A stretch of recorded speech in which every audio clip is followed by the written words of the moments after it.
Graduated from business school at the top of my class. Standing there in my cap and gown, I felt a lump in my throat as he pulled me into a tight hug. "You're going to do amazing things, Emma," he whispered. "Just like I always knew you would." That was 3 years ago. I was 22 then, fresh out of college and ready to take on the world. Dad, the visionary behind Harrison Technologies, had built his company from scratch, transforming it from a small consultancy into a multi-million-dollar powerhouse.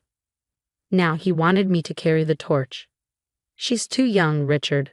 I overheard Mom arguing with Dad late one evening. "The board will never accept her." "What about James? He's been with the company for years." James, my older brother by 5 years and the perpetual golden child in Mom's eyes. He'd been working at Harrison Technologies since high school, climbing the ranks to regional manager. But while he had experience, his focus was more on office politics than actual results. "Emma has the vision, Sarah," Dad had replied, his tone resolute. "The drive. James is capable, but Emma, she thinks like I do. She understands the big picture." When Dad announced me as CEO in training, the news sent ripples through the company. I could feel the stares and hear the whispers. Daddy's little princess was a favorite among them, but I was determined to prove them wrong. For the next year, I threw myself into the job. 14-hour days became my norm as I learned every corner of the business, from infrastructure to client negotiations. Dad was always there, teaching and guiding me. Together, we landed 3 major contracts that had been slipping away, and even my harshest critics on the board began to acknowledge my leadership. Things at home, however, were a different story. Mom barely acknowledged me, leaving the room whenever I walked in. James's hostility simmered beneath the surface, spilling out in passive-aggressive jabs during family dinners. "Must be nice," he'd say, swirling his wine. "Having everything handed to you on a silver platter." I ignored him, focusing on making Dad proud. And for a while, it seemed like everything was falling into place. Then came that Monday morning. I was in a meeting with the development team when my assistant burst in, her face pale. "Emma, it's your father." Dad had suffered a massive stroke while playing golf. By the time I reached the hospital, he was gone. Just like that, the man who had been my rock, my mentor, and my fiercest supporter was taken from me. At the funeral, I stood between Mom and James, numb and broken, as a sea of condolences washed over us. But something wasn't right. Mom's grief seemed almost performative, her composure unshaken. James, on the other hand, kept checking his phone as though he had somewhere else to be. I didn't realize it then, but this was only the beginning. The storm brewing beneath the surface was about to erupt, and it would expose exactly who my family truly was. I wasn't ready for what happened at the board meeting 3 days after Dad's funeral. James strolled in wearing Dad's lucky tie, the blue silk one he always wore for big meetings. Seeing it around James's neck made my stomach twist. As the eldest child and the most experienced member of Harrison Technologies, James began, standing at the head of the table. "Dad's seat. I believe it's in the company's best interest that I assume the role of CEO." The room buzzed with murmurs. I froze, blindsided, as James pressed on.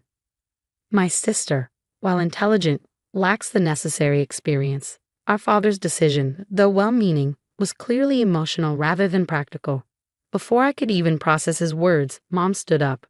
I hadn't even realized she was in the room. She never attended board meetings. As Richard's widow and a major shareholder, she said, her voice steady and deliberate, "I fully support James' proposition." It hit me then. They planned this, probably before Dad's body was even cold. The betrayal felt like a punch to the gut.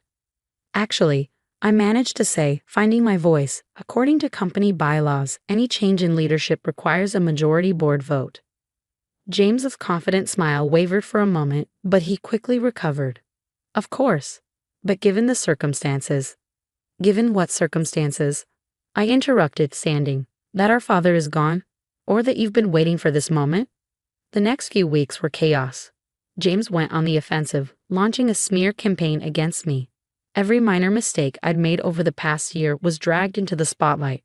Resolved client complaints mysteriously reappeared, and anonymous emails circulated about my lack of qualifications. But the worst betrayal came from Mom. Suddenly, she was at the office every day, a presence she'd never maintained when Dad was alive. She cornered board members after meetings, whispering in hushed tones. I caught snippets like Emma's too young, Richard wasn't thinking clearly, and James has always been the responsible one. Then came the Sunday dinners. Mom started hosting key board members at our house, turning them into casual strategy sessions for James. His wife, Linda, would cook lavish meals while James regaled everyone with stories of his time at the company. I'd been invited but strategically placed at the far end of the table, away from the real conversations. One evening, I overheard Mom talking to Linda in the kitchen. "It's really for Emma's own good," she said. "She's not built for this kind of pressure. Look how stressed she's been." Linda chimed in with a smug tone. "James says she's been making impulsive decisions. Something about a risky investment in cybersecurity." That risky investment was a cutting-edge platform Dad had championed. It was the future of our company, a project I'd poured my heart into. James, of course, had called it a waste of money from the start.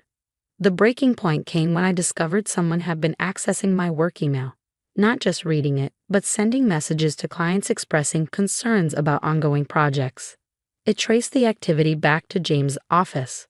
When I confronted him, his facade cracked. "You really think Dad picked you because you were qualified?" he sneered. He felt guilty. Guilty for spending more time at work than at home when we were kids. Naming you CEO was his way of making it up to you. "That's not true," I said, but my voice faltered. The doubt clawed at me. James leaned in, his smile venomous. "Face it, Emma. You're in over your head. Do the smart thing, step down. Maybe I'll even make sure you get a nice severance package." I left his in a daze, wandering aimlessly until I found myself in Dad's old office. Everything was just as he'd left it. The family photos on his desk, the leather chair he loved, the wall of awards and plaques marking his achievements. As I stood there, surrounded by his legacy, the weight of everything settled on me. They wanted a fight, fine. They were going to get one. That night, I stayed in Dad's office, the silence broken only by the hum of the computer and the rustle of papers. I combed through everything: contracts, emails, reports. If they thought they could outmaneuver me, they were wrong. Hours in, I found it. A folder buried deep in Dad's personal drive labeled Project Phoenix. Inside was more than I could have hoped for, a meticulous roadmap for the company's future, centered around the cybersecurity platform I'd been advocating. But that wasn't all. At the bottom of the folder was a letter. "If you're reading this, Emma," Dad had written, "then something has happened to me before the transition was complete. I know your mother and James. They'll try to take control, but I've made arrangements to ensure you have everything you need to protect what we built together." The next morning, I called an emergency board meeting. James and Mom arrived first, looking triumphant. Their smug expressions told me they expected my resignation. "Before we begin," I said, connecting my laptop to the projector, "I'd like to share some findings." For the next hour, I laid it all out. I exposed James' unauthorized access to my email, the resurfaced client complaints, and the most damning of all, the financial records showing he'd been diverting company resources to start a competing firm. "That's absurd," James blustered, his face pale. "Is it?" I clicked to his emails with investors, "because these say otherwise. You've been planning this for months, even before Dad passed away." The boardroom fell silent, the weight of the evidence crushing. But I wasn't done. "And Mom," I said, turning to her, "did you know about the offshore accounts?" Her confident facade cracked. "What offshore accounts?" "The ones James opened using your social security number to funnel company money," I replied, holding up the documents. "You didn't wonder where all that extra income was coming from." Her silence was all the confirmation I needed. "Dad knew," I continued. "He kept it quiet to protect the company's reputation. But he also made sure I'd have the tools to handle it if this day came." I revealed the final piece of the puzzle: Dad's amendment to the company bylaws, notarized weeks before his death. It granted me controlling interest in the company regardless of board votes. "So," I said, leaning forward, "here's how this ends. James, you'll resign immediately. No severance, no benefits. The money you stole will be recovered through your shares. Mom, you can keep your shares, but you'll lose all voting rights and have no say in company operations." "You can't do this," Mom whispered, her voice breaking. "We're family." "Family?" I laughed bitterly. "Family doesn't sabotage each other. Family doesn't betray trust. Dad built this company on integrity and innovation. I'm not going to let you destroy that. Security escorted James out of the building. Mom left in tears, muttering about ungrateful children. A few board members resigned in protest. Good riddance. 6 months later, we launched the cybersecurity platform. It was a massive success, and the stock price soared. Clients who'd left under James's schemes returned, impressed by the company's new direction. I kept Dad's office as it was, a tribute to his legacy, but I worked from the smaller office next door. His blue tie, the one James wore at that first meeting, hangs on my wall now. James left it behind the day he was escorted out. Sometimes I catch myself looking at it, thinking about everything we've been through. Dad once told me, success isn't about having power, it's about deserving it. I finally understand what he meant. As for Mom and James, they moved to Florida. James's company collapsed within months. Mom still sends Christmas cards, full of guilt and veiled accusations. I don't read them.